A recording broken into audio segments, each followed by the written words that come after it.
Deep in the heart of rural America, farmers are talking about a crisis.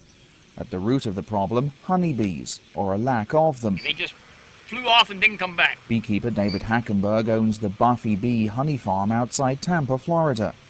He says he has lost as many as 2/3 of his beehives within a matter of weeks.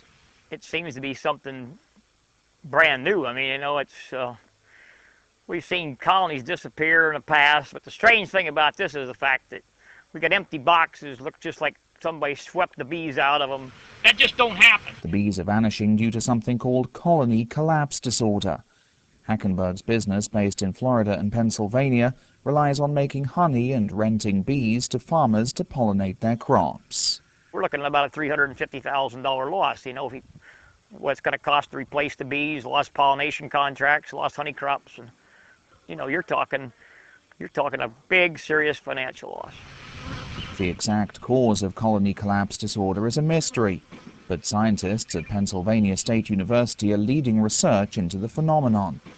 The university's colony collapse disorder working group says poor nutrition, drought, and pesticide use can cause extraordinary stress on bees. That stress, the group believes, may damage the bees' immune systems, much like AIDS in humans.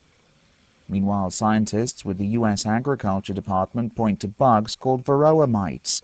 They kill bees by transmitting viruses. Jerry Turner runs a honey farm near Orlando, Florida. He says the mites have become resistant to the insecticides used to kill them. You try to build your bees up to make honey, and you put a lot of money and time and effort in them, and then they'd start dying out. These mites they carry the viruses and such, and the bees just start dying. And you try to make them up and increase your numbers again, and you get kicked again. But it is not just beekeepers who are suffering. A Cornell University study has found that $14 billion worth of seeds and crops in the United States are pollinated by bees. Carl Grooms owns Fancy Farms in Plant City, Florida, where he grows a variety of fruits and vegetables. If I wasn't able to lease hives of bees to put next to my squash crops, I wouldn't plant them, because there's not enough natural bees to pollinate them. Cantaloupes is raised quite extensively here. That and watermelon. You got to have bees for those. And obviously, if you're a big grower of those items, you would decide real quick, if there was no bees to rent, you would not plant them. And we're facing that. Congress recently held a hearing on colony collapse disorder, and lawmakers agreed to push for more government funding for research. Penn State experts told a hearing that a move last year to allow imported Australian bees to service California's almond crop may have introduced a new bee disease to the United States. You're going to see a problem with David Hackenberg attended the Washington hearing.